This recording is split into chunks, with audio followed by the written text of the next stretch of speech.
little bit about myself. I've been researching, writing about silver and precious metals and mining for 15 years, and I edit the Silver Stock Investor newsletter, focused exclusively on silver investments.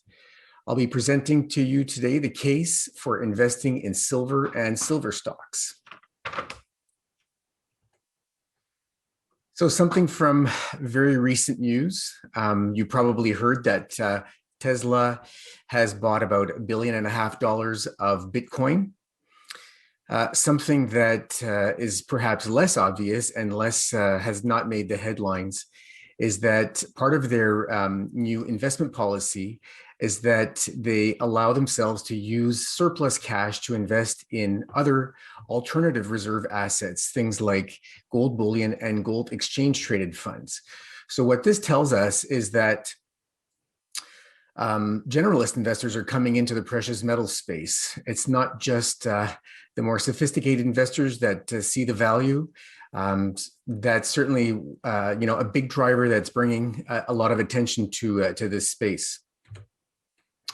Top investors have certainly seen this going back some time.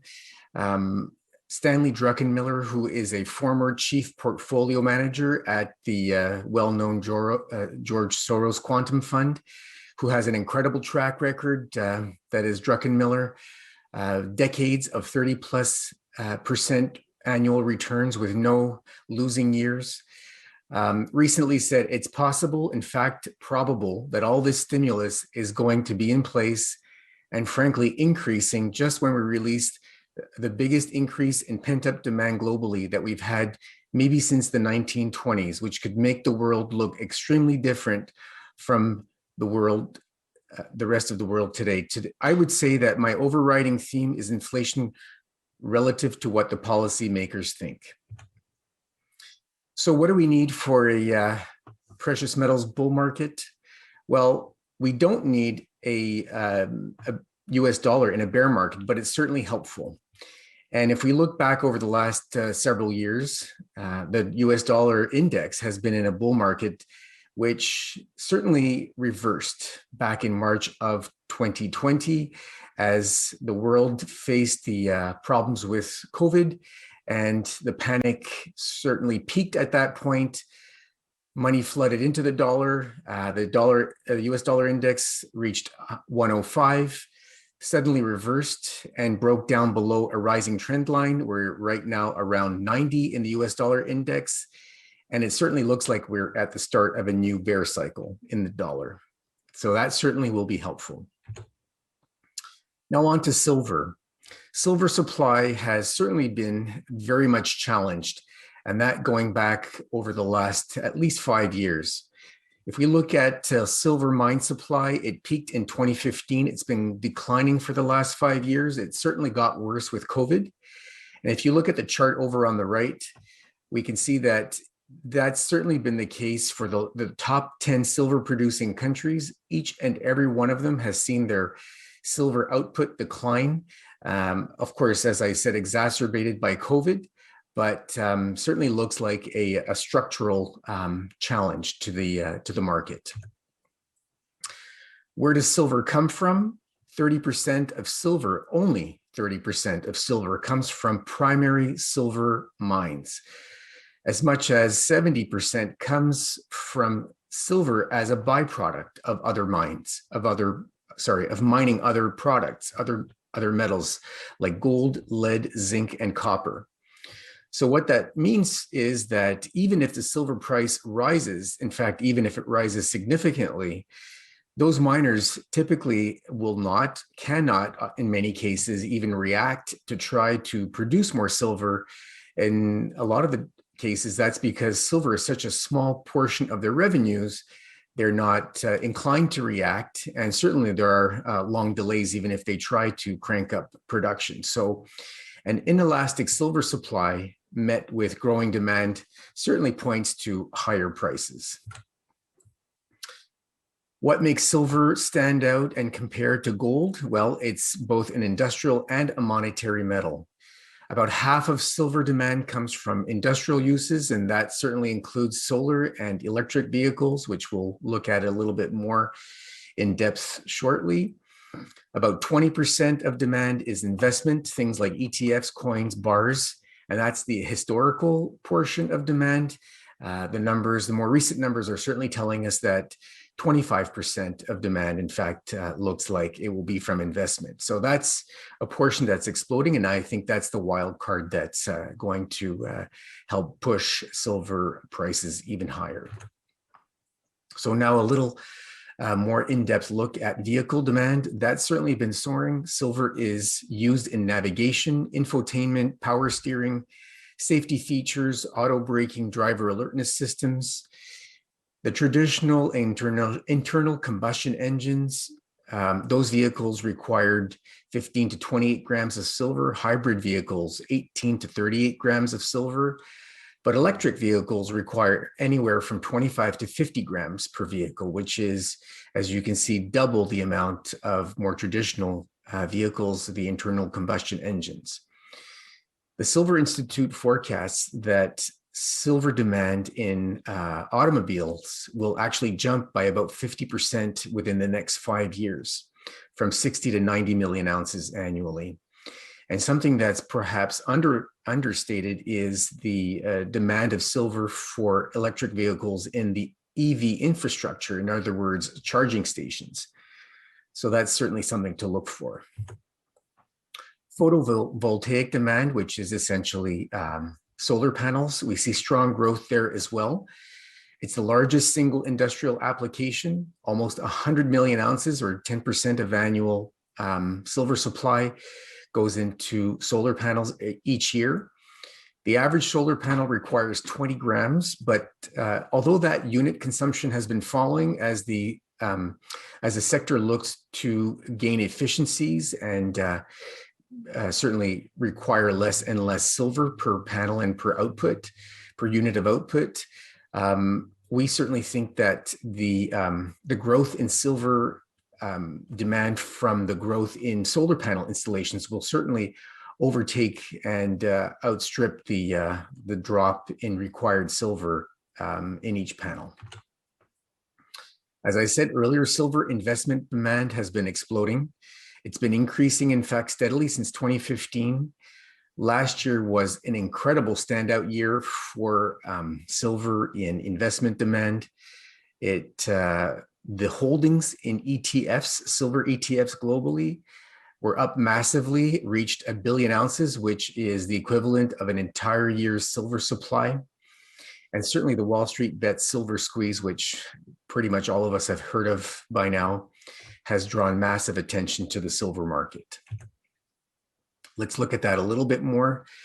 On January 28th, there was an online discussion forum, Reddit, where millions of followers followed a call to action to buy silver in an effort to squeeze large silver short positions and to help push up silver prices.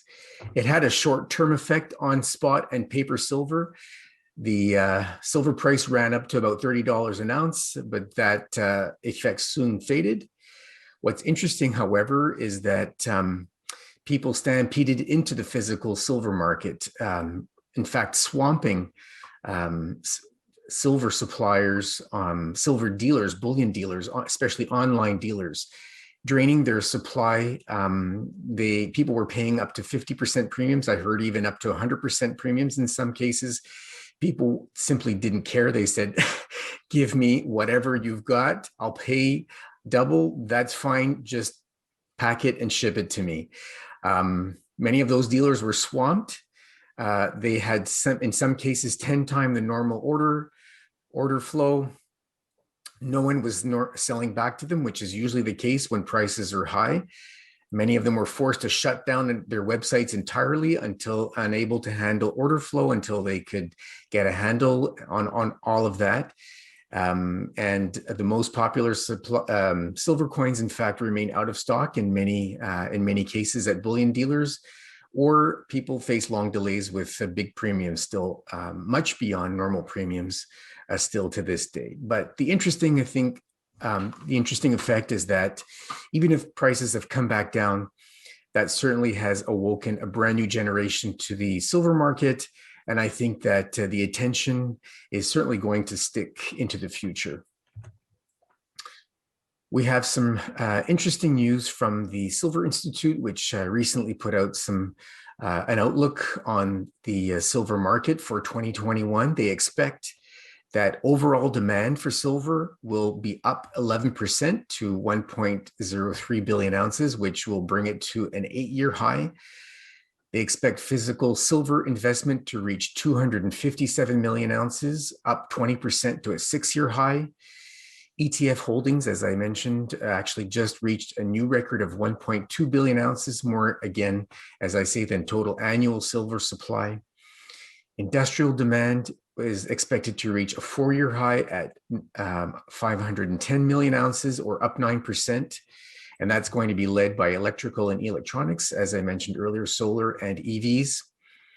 Mine output is expected actually to rise to approach 2016 levels, but interestingly, they expect that the silver price will remain exceptionally encouraging in 2021, with the average price expected to rise by as much as 46%.